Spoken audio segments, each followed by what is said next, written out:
Josh Gardner from the Film Lab, and you're watching Movie Show Plus. Coming up on an all-new Movie Show Plus. You know his name.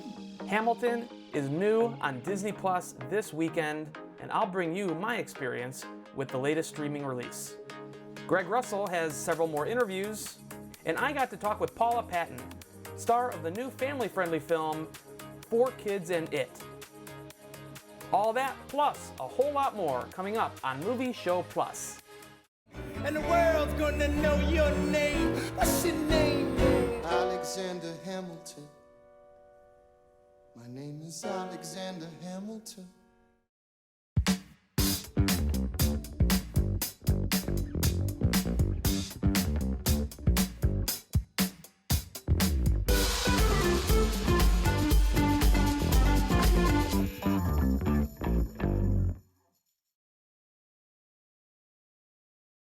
Hello everybody, welcome back to Movie Show Plus, your favorite movie show. I'm Tom Santilli, film critic for Movie Show Plus. I am here with Greg Russell, who's joining you virtually from Belle Isle.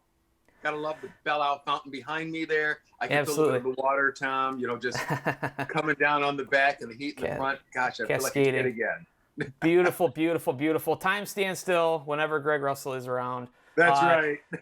I'm here. I left the confines of my office, and I'm on the red carpet right now. I figured, why not be on the red carpet? It's empty these days. It's probably the only time I'll ever get invited to the red carpet, so why not show up? So we're excited to talk about movies with everybody out there. We have a lot to get to, but as always, let's start off and find out what's hot in Hollywood.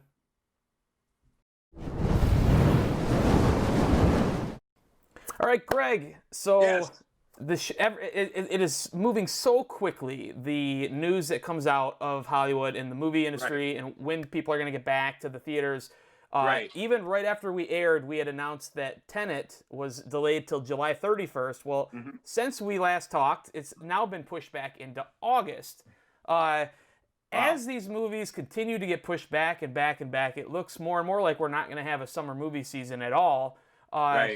However, there has been the resurgence of really a nostalgic kind of a thing in the movie industry, which is the whole resurgence of the drive-in theater. What do you think about all the the love that people are having for going back to the drive-in? Well, I think it's a great family outing. I mean, just like when we were all kids, it'd be mom and dad in the front and you and your brothers in the back. You can all go out there together, have fun, watch the movie, and the best part is, obviously, it's already social distancing, for everybody, so you don't have to worry about that. And especially on a nice night, I mean, there's nothing better being out at a drive-in with your windows down, listening to the movie, watching the movie, and just having a great time. And Ford, Wyoming, I know recorded recently like its record weekend, ever. It was the number one movie theater, I guess, the number one facility in the country last weekend. And of the now clearly there's not a lot of movie theaters open, so it's kind of skewed, but I think something like 70 out of the top 100 grossing venues that past weekend were all drive-in theaters. And they've been popping up all over the place. Right, because like you said, people do want to get out of the house, but also most importantly, they want to stay safe. So this is the best way to do it. And, I don't know if they're doing it the way they used to do it way back when you pull up in the car, it's just 2 of you, they get inside, open up the trunk, and 3 buddies get out. But sounds like a real memory you might have had. Actually, I remember seeing those type of things in the movies because the drive-in theater I used to go to was the Bel Air Theater on 8 Mile at Van Dyke. And that's the one that was in our neighborhood when I was a kid. It went away, I want to say, in the 1970s. Oh, wow. And I think, I'm trying to think. I think I only went there on one date period or early 80s or something like that. But all the other times it was, me and my family. My brother took me and my buddies there on my 9th birthday. We had a blast. I don't think he ever in his world would ever have 3 9-year-olds in a car again with him. So right. Yeah, I remember for me it was the Mount Clemens Drive-In, which was right on the corner of Gratiot and Hall Road.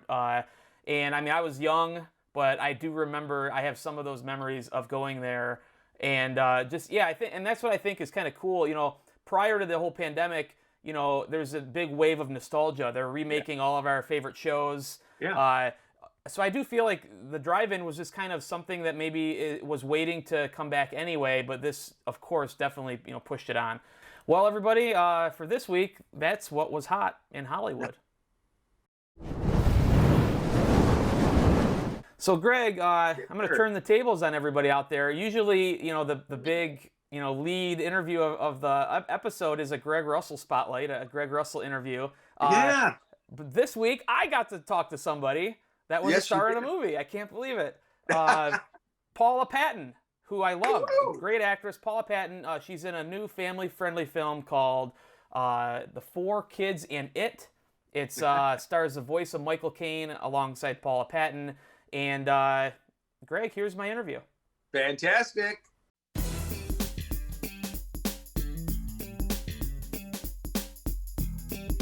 Wow, what an honor to be joined here with Paula Patton. Thank you so much for joining us here today. Oh, thank you, Tom. I appreciate it. Now, your new movie, Four Kids and It, you play a single mother, and it's a family-friendly story. It has magic in it and all kinds of family-friendly kind of stuff. I wanted to ask you, though, the kids in the movie form this really, cool nucleus of different personalities. Were you more of a Rose or more of a Smash growing up yourself? I think it was a mix of both. I mean, okay. I was definitely, you know what it was? I was the Tom girl, but I was wearing my party dress. I always wanted to be in a dress, but I was like smashing it up. Always had, my knees were always scraped. So I loved an adventure, but I also was kind of I guess you're right. I'm much more of a Smash. I'm more of a Smash. The more you analyzed it, yeah, there you go. What drew you to this particular film? I love the story, and I love that it was a kids movie. I had never done one before. Yeah. So I relished the idea of making a movie my son could see, Sure. and I could relate to it because it was about a single parent with, I don't have two children, I have one, but I could understand meeting a man who was in a similar situation and what it would be like to blend those two families. So it just appealed to me. Tell people a little bit about the movie itself and the plot and stuff like that. Sure. So I play a career woman who is a single mom. So she's really busy and she's got two daughters, but she's also fallen in love with this man. And he is also a single parent of two children, but we have not yet introduced our children to another. And so we have this, what we think is a brilliant idea. Let's all go on vacation and then we'll tell them we've been seeing each other and, you could potentially become a family. Doesn't work out the way we hope. So we go to this seaside town and the kids are not too happy. But soon on a beach, they discover this magical creature called a Samiat. Yeah. And this Samiat grants wishes. Now, in the movie, too, the creature that you mentioned is voiced by Michael Caine. Just to know that you're working in any movie with Michael Caine, even if you Right. don't ever meet, is pretty awesome because I think he's an incredible actor. So there's just a great awe factor in that. But I did get to see that creature and imagine his voice with it. And then when I've seen the film, of course, I was like, it's so awesome. It's great. Some of the best family films have, scenes in it that are not just for children, but also that, parents can kind of pick up on some of the humor and stuff like that. The movie also stars Russell Brand, I know, who's really funny. But just talk about working with the adults, but also, I guess, talk a little bit about the kids, too. How was it working with all these child actors? Oh my gosh, well, that was way more fun than adults. I'm used to adults. You're right. Boring. Not Russell Brand. Russell Brand is so much fun. Right. But the kids that was new for me to work with that many children. And I don't know, the mom and me came out. And so you wanted to make the whole experience fun for them because it's work, but you also want it to be a joyful experience. So I don't know. I love playing with them. It also really gets you in touch with your inner child. And Sure. it came at a time in my life where I really needed that. I really wanted that sweetness, that joy, and that curiosity. They're just so curious. When you get down, you're like, they just find joy in simple, sweet things. And I just was like, by osmosis, let me get that energy. I was like, I shouldn't say a vampire. I'm like, give it to me. Right. that joy. But it was beautiful. So I love that part of it. The kids in the film all, the creature grants them wishes. Right. At their age, if you're the age, think back now to your Smash days. what would have been something that you would have wished for if you could have wished for anything at that time? Gosh, I mean, I still think what I'd wish for is the thing I always wanted to do since I was a little girl, which was fly. Oh, okay. I Yeah. would love to fly. I would love to fly then. I'd love to fly now. It just seems like that would be the fun thing to do for a day. And then, I guess my last question for you is just tell people one more time why they should go see Four Kids in It. That was programmed into my mouth. Why they should go see it, meaning why they should get it to come into their houses in your home and stream it. Yes. Oh gosh, I really, you know what? I watched this movie with my son. Yeah. And it brought me so much joy. He loved it. Like I didn't feel that I was in it. There was this kind of sweetness. It takes you away. So we can't travel right now. So you're in a seaside village, and then you get to make wishes with these children, and you get to see a family come together. It's just, I don't know. It's sweet and funny and heartwarming. So I think it's just right for right now. Paula, thank you so much, even for a few minutes. It's really so cool. I'm a huge fan of yours, so it's really cool, to be able to chat with you. Best of luck to you. Best of luck to the film, and, take care of yourself. Thank you. You too. I really appreciate your time. We talked about this a little bit on the show last week, but Greg, you recently got to speak to a famous Nimoy, or a fame-ish. That's right. A fame-ish Nimoy. A fame-ish. That's right. Jeff Nimoy. He's a big-time voiceover actor in regards to anime and other different animation. Funny as all outdoors. Whether you go to the Comic-Cons or not, you're going to get a kick out of it. And got to talk with him about that film.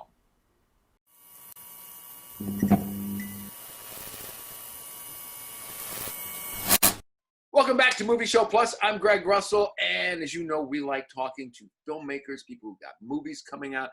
And if you want to see something really funny, this guy right here, Jeff Nimoy, has a brand new movie called Fame-ish, which because I'm not quite famous. Right. I'm fame-ish. What about NFL films? That was 20 years ago, okay? Everyone I know there is gone.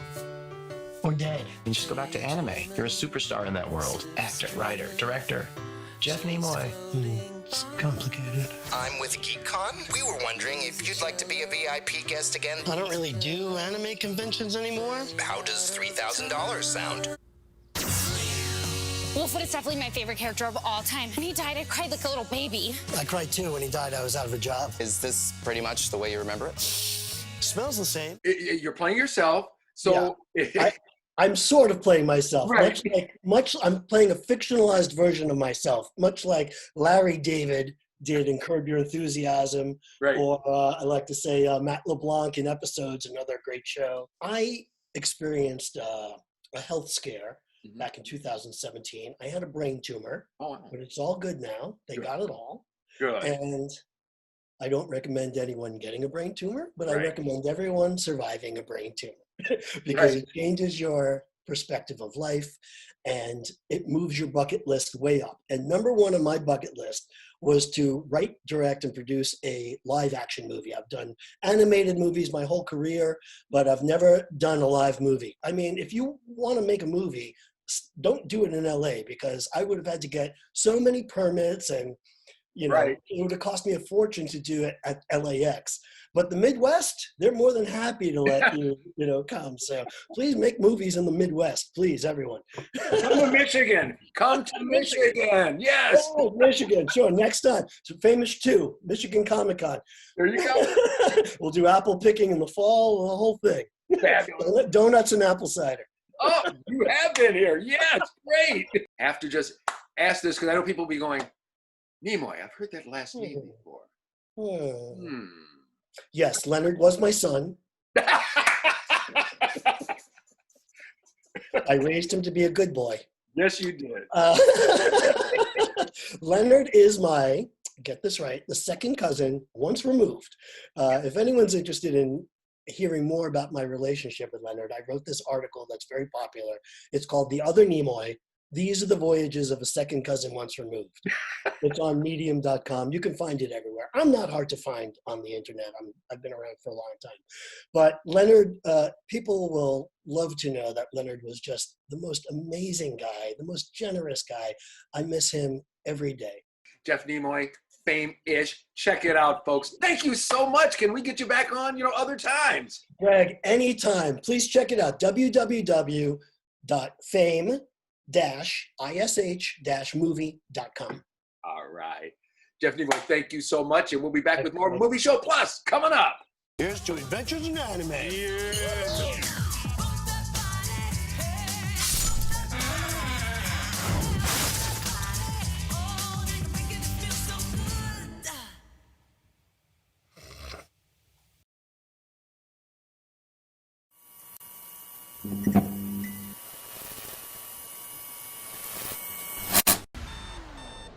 Jared's ghosting me. I'm gonna do an email. Do an email! In case you're wondering, I'm doing great. You get a dog tattoo! Suck like this. And Wes, is that you? It's Jared. I'm in Mexico. I was in a bit of a car accident. My phone's at the resort. I'll call you when I know more. if Jared reads that email, my life is over. Oh my God. Would it be insane if I went to Mexico and erased the email? Yes. I got you. I really enjoyed this movie because I think it's very relatable. I think we've either been your character, Nassim, or your friends. You know, I don't think I've ever gotten myself into that much trouble, but I can definitely relate to being part of a friend group where everyone just rallies around the problem and tries to help put the fire out. But that's exactly what you said was what kind of drew me to the project, which I had first read the script like, gosh, maybe 10 years ago. It was on the blacklist, and you know, movies sometimes just take a while to come together. And I remember liking how relatable it was. I think that was one of the cool things about the character was that he had this layer to him that we don't really know what it is until he confides in her what's going on with him. The reason why he's there is because he genuinely likes her. I think that that's part of being like a really good best friend is when you know, can put your stuff aside and also call your best friend out. My best friends are the ones that are super honest with me and they don't let me get away with anything, and they call me on my stuff. So I think that's what Desperados is about, is having a great group of girlfriends, but that don't like let things slide. You know what I mean? I think a friend of mine once said something, well, if we can't talk about these things, then where's the friendship then? If you can't have the real conversation and say like, you're hurting my feelings, or I'm missing this, or yes, I'll come and go to Mexico with you, which by the way, I would not have a problem doing because Mexico is incredible. You're in a Mexican jail. What do you want me to do? Dwell on that or rise above it? Dwell on it.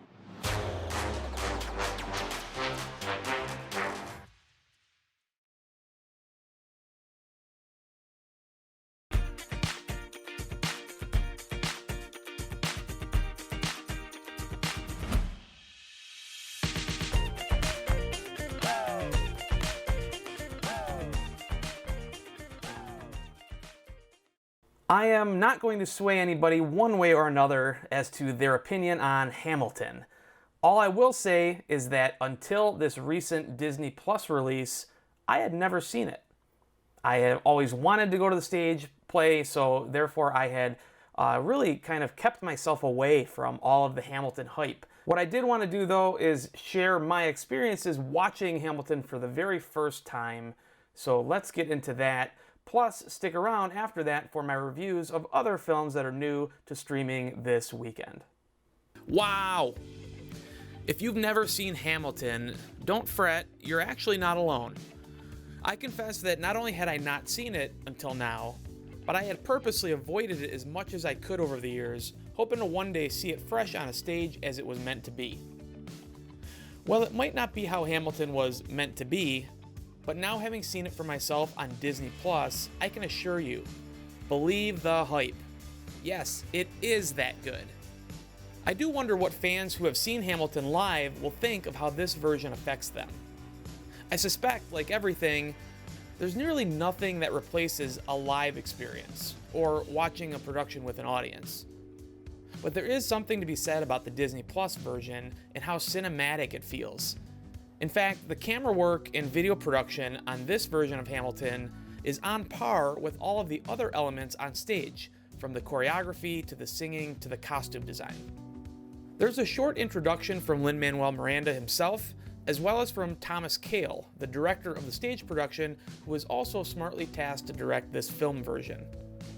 All in all, with a 1-minute intermission in the middle, Hamilton comes in at just under 3 hours, and you'd never know. I could have easily watched another several hours. Of course, the real draw for longtime Hamilton fans is that the original cast is back. Lin-Manuel Miranda and the rest of the original ensemble set the bar high. And speaking of high bars, it was astounding to me how much I absolutely loved Hamilton, despite it being so overhyped and having gone in with such tremendously high expectations. It's stunning to me how far above this performance landed. There are few movies that are hype-proof, where no amount of word of mouth will properly prepare you for the experience of watching it. Hamilton exceeds all expectations, and its power transcends its medium. It doesn't really matter if you see it on Disney+, on stage, or in a theater. Just make sure you're in the room where it happens. Hamilton on Disney+ is better than any letter grade I could possibly assign to it. Also on streaming this weekend is the family-friendly For Kids and It, starring Paula Patton and Russell Brand, as well as a film that is based on a book by CNN's Jake Tapper called The Outpost. For more detailed reviews of these and other movies, please check me out on Rotten Tomatoes. You can go to the site, search the critics list to find Tom Santilli, and you can scroll through all of my recent and not so recent reviews.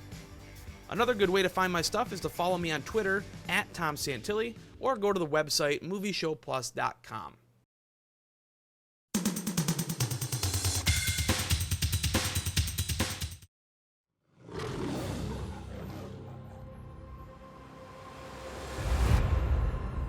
What you ooh, baby, I got ooh, what you need. Ooh, you know I got it. Ooh, all I'm asking ooh, is for How many albums have you had? 4. And no hits. Honey, find the songs that move you. Until you do that, you ain't going nowhere. R-E-S-P-E-C-T. Find out what it means to me. R-E-S-P-E-C-T. Say Cat-T-C-T. Aretha, you do talk, don't you? Not just sing? I'd like you to call me Miss Franklin.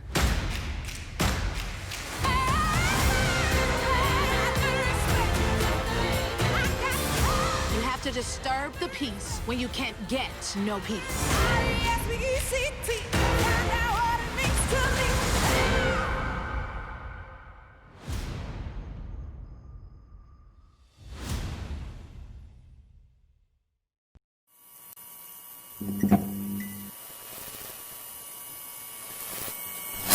Welcome back to Movie Show Plus. I'm Greg Russell, and as you know, we love showcasing local businesses and different things that are going on throughout the area.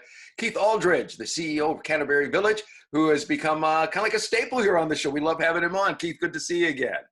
Thanks, Greg. I do feel like a staple now, so I appreciate it. Thank you for your support. And it's just amazing how much it's grown and grown and grown. Is your drive-in theater? It's crazy. You know, the first weekend we opened for the drive-in movie theater, which I had no idea, we were the #1 drive-in theater in the country based on royalties paid. Who would have ever thought that Canterbury Village would be known as a drive-in movie theater? So we've been doing all kinds of stuff. And we spun off from them. Last Saturday night, we had the Garth Brooks concert. And it looks like Ticketmaster and those folks have about 18 or 19 more shows that they want us to do. And they were super happy with our venue and the procedures that we took. So it looks like that's going to be a thing. And then we're having private parties. A few companies have taken leased out space for their customers and their employees for feel-good days. And actually, we've been doing a lot of high school graduations as well. It's kind of a multifaceted youth thing that we've kind of gotten into. Sounds like fun. Look forward to coming out there, checking out a movie. And Keith Aldridge, as always, thank you for being with us. And we'll be talking to you throughout the summer about more events that are coming up out there at Canterbury Village. Thanks, Greg.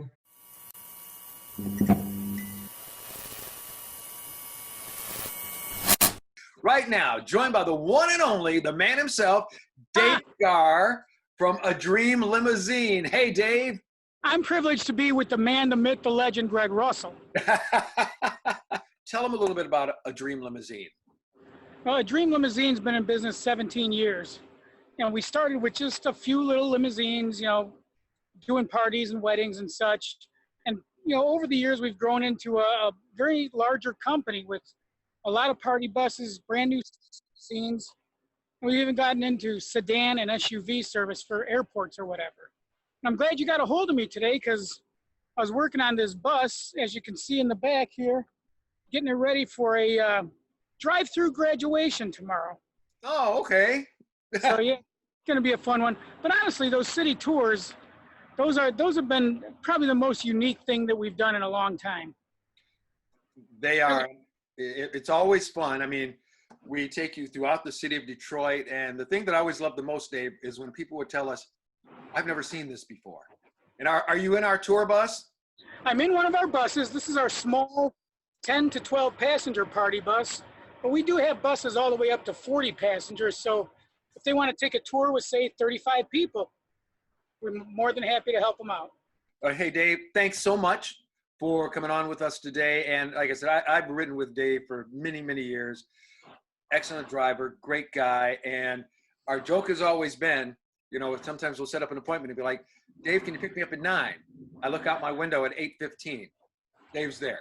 So on time is late, buddy. There you go. There you go. Dave, great seeing you and much success. And I look forward to being back on the tour route with you very, very soon. Likewise, Greg. Thanks for having us. So we have reached the end of another episode of Movie Show Plus. I'd like to thank everybody out there for watching us, making us the top-rated local program on the stations that we air on. So thank you very much, everybody out there. And you know what? We'd also like to help your name get put out as well. We do a lot of things with businesses. We want to help you, especially, you know, begin to rebuild after everything that has been going on. All you have to do, just get in touch with the website down there, and we will be in touch with you, letting you know about all the different things that we can do to help get your name out in front of folks. Movies are going to be here eventually. I sure hope so. Yeah. I hope to see you all in a movie theater at some point. But just stick with us. We'll have all the latest news and information and celebrity interviews, as well as these local business spotlights in the coming weeks. So again, Greg, thank you very much for joining me there. Thank you, Tom. I'll let you enjoy the fountain. And we'll see everybody next time on Movie Show Plus. Check out movieshowplus.com to watch this episode online and for exclusive content, extended interviews with Greg Russell, and a complete archive of movie reviews with Tom Santilli. Also, make sure to like and follow us on social media and on our Movie Show Plus YouTube channel. We are strong, we are resilient, and we will get through this together. But these are stressful times, and it's important to also practice good self-care. It's normal to feel overwhelmed, anxious, or afraid, but there is hope. Reach out to someone, connect with your friends, stay in touch with your community, and know that you are not alone. Learn more at wearebroadcasters.com/hope, furnished by the National Association of Broadcasters and this station.